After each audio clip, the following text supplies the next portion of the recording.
Welcome back everyone. So বন্ধুরা, আজকের পর্বে মেইনলি আমরা আমাদের এই ওয়েবসাইটটাকে এরকম করার জন্য আমাদের যে থিম এবং কি প্লাগইন গুলো লাগবে সেগুলো আমরা ইনস্টল করব। সো বন্ধুরা, একটা থিম মূলত কি?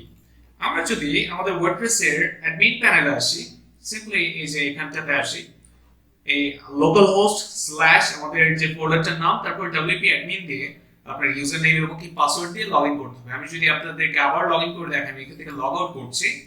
ওকে, সো এরপর এই যে আমরা এইখানটাতে আমাদের লোকাল হোস্ট স্ল্যাশ আমাদের প্রজেক্টের নাম, এরপর ডব্লিউপি ড্যাশ অ্যাডমিন লিখে যদি আমরা এন্টার করি, এন্ড দেন দেখতে পাবেন যে আমাদেরকে এরকম একটা পেজে নিয়ে আসবে। এরপর এখানে আপনাদের ইউজার নেমটা দিবেন এবং কি পাসওয়ার্ড দিবেন। ওকে, সো আমি এই দুটোকে দিয়ে লগইন করছি। অলরাইট, সো দেখতে পাচ্ছেন যে এটা লগইন হয়ে গিয়েছে।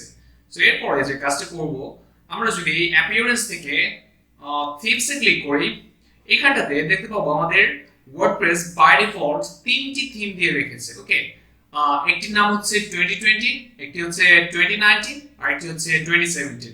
এই তিনটি থিম দিয়ে রেখেছে। সো আমি যদি এই থিম ডিটেইলস এ ক্লিক করি, এর উপর দেখতে পাবো যে আমাদের থিমের অনেক কিছুই দেখাচ্ছে। থিমের নামটা, থিমের ভার্সন এবং কি কারা এই থিমটা তৈরি করেছে, তারপর এটা অটো আপডেট হবে কিনা সেটা, তারপর থিমের অনেক ডেসক্রিপশন, তারপর থিমের ট্যাগস এক্সেট্রা এক্সেট্রা অনেক কিছু। ওকে, সো বন্ধুরা, আশা করি বুঝতে পেরেছেন যে এখানে কি দেওয়া হয়েছে। আমরা যদি এখানে লক্ষ্য করি, নিচে আরো বেশ কিছু অপশন রয়েছে। এই অপশনগুলো আমরা ভবিষ্যতে দেখব। সো আমি এখন এটাকে কেটে দিচ্ছি। আমরা ধরে নিন এখন আমাদের বাই ডিফল্ট এই থিমটা ইনস্টল করা রয়েছে। ওকে, আমরা যদি আমাদের সাইটটা দেখি, আমাদের সাইটটার লুক রয়েছে এখন এরকম। বাট আমরা যদি এখন এই 2019 এই থিমটাকে অ্যাক্টিভেট করি, সিম্পলি এখানে ক্লিক করে অ্যাক্টিভেট করতে পারবো।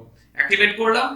এরপর যদি এখন যদি আমাদের সাইটটার ফ্রন্ট এন্ডে এসে যদি আমরা রিলোড দিই, এই যে দেখতে পাচ্ছেন যে সাইটটার লুকটা কিন্তু চেঞ্জ হয়ে গেছে। ওকে, সো মেইনলি একটা থিম এই কাজটা করে, আপনার ওয়েবসাইটের পুরো লুকটাকে চেঞ্জ করে দেবে, পুরো লেআউটটাকে চেঞ্জ করে দেবে। ওকে, সো আমরা যদি এখন এখান থেকে ধরে নিন 2017টা যদি অ্যাক্টিভেট করি, সিম্পলি এখানে অ্যাক্টিভেটে ক্লিক করছি।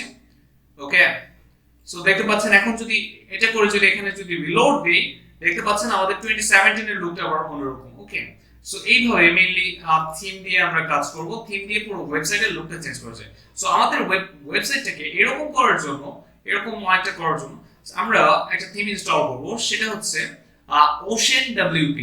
সো নতুন একটা থিম ইনস্টল করার জন্য সিম্পলি আমরা এই যে এখান থেকে অ্যাড নিউ ক্লিক করব। ওকে, সো আমি অ্যাড নিউ ক্লিক করলাম।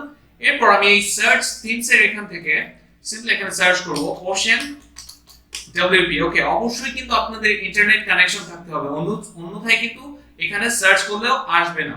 আর আরেকটা কথা বলে রাখি বন্ধুরা, আপনাদেরকে কিন্তু এই থিমগুলো দিয়ে দেওয়া হবে যা যা আমরা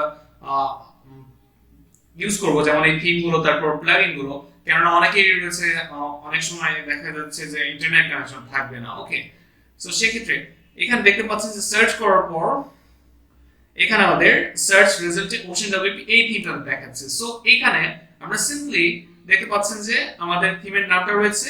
এরপর আমাদের এখানে একটা আমি এখানে ক্লিক করে ফেলেছি, ইনস্টল বাটন রয়েছে, এরপর প্রিভিউ বাটন রয়েছে। এই প্রিভিউ বাটনটাতে ক্লিক করলে আমাদের এটা একটা প্রিভিউ দেখাবে। দেখতে পাচ্ছেন যে এটা এরকম দেখতে হবে। ওকে, সো এই থিমটা কাস্টমাইজ কিভাবে করতে হয় আমরা এই বিষয়গুলো দেখব। মেইনলি আমরা থিম কাস্টমাইজেশনই শিখব। ওকে, সো সিম্পলি আমি এখন যে কাজটা করব বন্ধুরা, আমি এখানে ক্লিক করে এটাকে ইনস্টল করব। এটা ইনস্টল হতে অবশ্যই একটু সময় লাগবে এবং কি অবশ্যই ইন্টারনেট কানেকশন থাকতে হবে। ওকে, সো এটা ইনস্টল হতে থাক। বন্ধুরা দেখতে পাচ্ছেন যে আমাদের এটা ইনস্টল হয়ে গেছে। এরপর আমাদের এটাকে অ্যাক্টিভেট করতে হবে। সো আমরা সিম্পলি এখানে ক্লিক করে অ্যাক্টিভেট করব। ওকে, সো আমি অ্যাক্টিভেটে ক্লিক করলাম। সো এখন এটা অ্যাক্টিভেট হয়ে গেছে।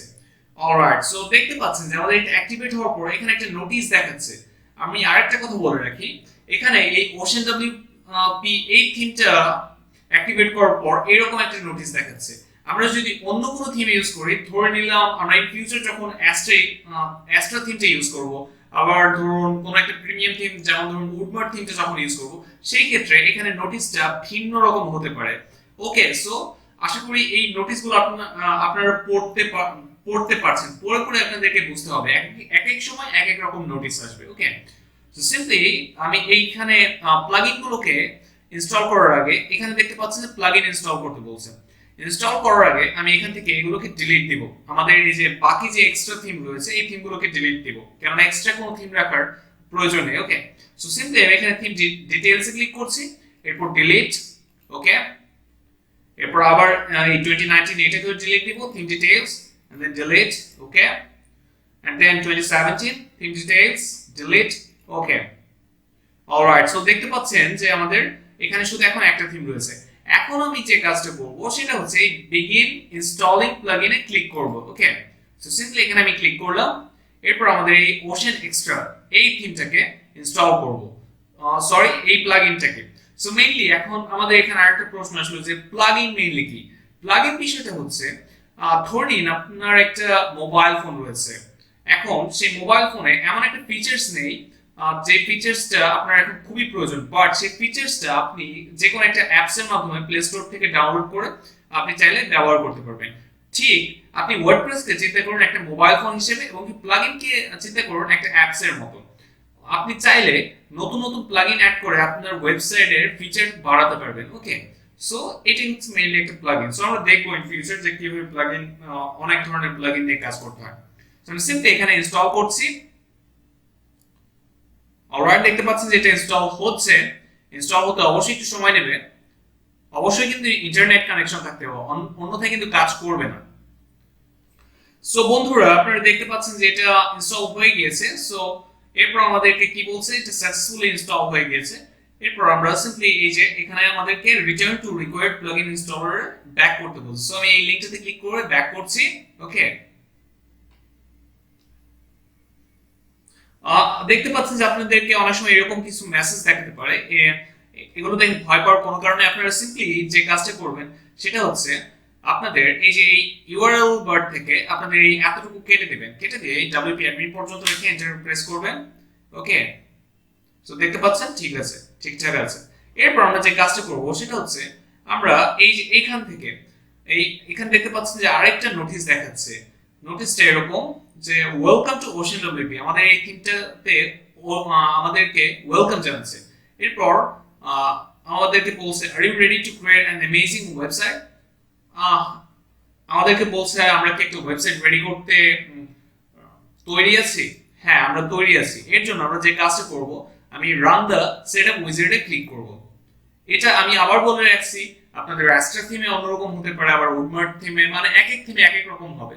সো আমরা দুই তিনটা থিম ইউজ করার পরে যখন আমরা কাস্টমাইজেশন শিখে যাব তখন আমরা নিজেরাই বুঝতে পারবো যে কোন থিমটা কিভাবে কাজ করতে হবে। ওকে, আর প্রচুর প্র্যাকটিস করতে হবে কিন্তু বন্ধুরা। ওকে, সিম্পলি এখন যে কাজটা করব বন্ধুরা, এই OceanWP আমরা সেটআপ উইজার্ডটা এরকম। সো আমি ওয়েলকামের এখানে এই গেট স্টার্টেড এ ক্লিক করলাম। ওকে, সো এরপর এখান থেকে আপনি চাইলে একটা পুরো একটা ডেমো এরকম পুরো এক ক্লিকে এরকম একটা ওয়েবসাইট তৈরি করে ফেলতে পারবেন। দেখতে পাচ্ছেন এখানে অনেকগুলো ডেমো রয়েছে, বাট আমি এগুলো চাচ্ছি না। আমরা যেহেতু পেজ বিল্ডার ইউজ করব, আমরা দেখবো ইন ফিউচার পেজ বিল্ডার কি। সো আমি এগুলো কোনোটাই চাচ্ছি না, এর জন্য সিম্পলি এই স্কিপ স্টেপে ক্লিক করছি। ওকে, এরপর এখান থেকে দেখতে পাচ্ছেন যে লোগো আপলোড করার অপশন রয়েছে, তারপর রেটিনা লোগো আপলোড করার অপশন রয়েছে, সাইট টাইটেল দেওয়ার অপশন রয়েছে, ট্যাগ লাইন দেওয়ার অপশন রয়েছে, সাইড আইকন এক্সেট্রা এক্সেট্রা অনেক কিছু রয়েছে। তারপর প্রাইমারি কালার রয়েছে, হোভার কালার, এই বিষয়গুলো কি ইন ফিউচার আমরা দেখব। ওকে, সো এখন এগুলো নিয়ে মাথা ঘামানোর দরকার নেই, আমি সিম্পলি স্কিপ স্টেপে ক্লিক করছি।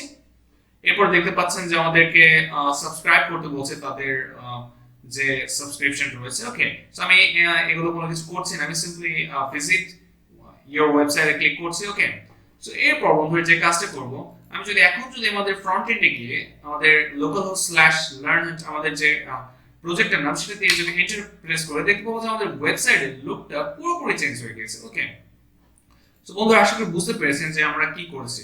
সো আমরা পরবর্তী পর্ব থেকে আমরা বাকি কাজগুলো দেখবো। আমরা পেজ ক্রিয়েট করব, দেন পেজগুলো ডিজাইন করব পেজ বিল্ডার দিয়ে, তারপর আমরা আরো নতুন নতুন প্লাগইন ইনস্টল করব, আরো অনেক কিছুই দেখবো। আশা করি বুঝতে পেরেছেন। আমি একটা কাজ করব বন্ধুরা, আমাদের এই যে আমাদের প্লাগইন সেন্টারে এই দুটো প্লাগইনের কোনো প্রয়োজন নেই, এই অ্যাকিসমেট এবং আমাদের হ্যালো ডলি। সো এই দুটোকে আমি ক্লিক করছি, একসাথে ডিলিট করব। এরপর বাল্ক অ্যাকশন থেকে ডিলিটে ক্লিক করছি। সরি আমি আবার এখানে অলে যাচ্ছি, আমি আবার এগুলোকে সিলেক্ট করছি এন্ড দেন বাল্ক অ্যাকশন থেকে ডিলিট এন্ড দেন অ্যাপ্লাই। এরপর আমি ওকে প্রেস করলাম। অলরাইট, সো বন্ধুরা আশা করি বুঝতে পেরেছেন। এবং কি আরো কিছু কাজ করবো, যেমন এখানে দেখতে পাচ্ছি যে অনেকগুলো নোটিশ রয়েছে, এই নোটিশগুলোকে আমি কেটে দেব। সো আমি এখানে কেটে দিচ্ছি এটাকে, দেন এটাকে ডিসমিস করে দিচ্ছি এবং আমি ড্যাশবোর্ডে ব্যাক করছি। ড্যাশবোর্ডে ব্যাক করে আপনারা চাইলে এখানে দেখতে পাচ্ছেন যে অনেক কিছু রয়েছে, অনেক কিছু দেখাচ্ছে। এখানে যদি চান না যে আপনি যদি চান যে এই নোটিশটা দেখাবেন না, সিম্পলি এই যে এই ওপর থেকে স্ক্রিন অপশনসে ক্লিক করুন। এরপর আমরা আমাদের এই যে ওয়েলকাম থেকে টিকটা উঠিয়ে দিব, তাহলে দেখতে পাবেন যে এটা চলে যাবে। তারপর যদি আপনি না চান যে OceanWP ওভারভিউ, এটা যদি আপনি দেখতে না চান, সিম্পলি এই যে এখানে ক্লিক করুন OceanWP ওভারভিউ, এটা এখান থেকে টিকটা উঠিয়ে দিন। ওকে, সেরকম অনেক কিছু রয়েছে, আমি এখান থেকে সবগুলো উঠিয়ে দিচ্ছি। আমি এখান থেকে এখন এটাকে একদম পুরোপুরি নিট এন্ড ক্লিন যাচ্ছে, সো সব উঠিয়ে দিচ্ছি। ওকে, দেখতে পাচ্ছেন একদম নিট এন্ড ক্লিন, কোনো ওয়েলকাম নেই, কোনো কিছুই নেই। সো আশা করি বুঝতে পেরেছেন যে আমি কি করছি এখানে। আপনারা এটা নিজেরা যখন প্র্যাকটিস করবেন ধীরে ধীরে এমনিতেই বুঝে যাবেন। ওকে, সো সবাই ভালো থাকবেন, সুস্থ থাকবেন, দেখা হবে পরবর্তী পর্বে। আল্লাহ হাফেজ।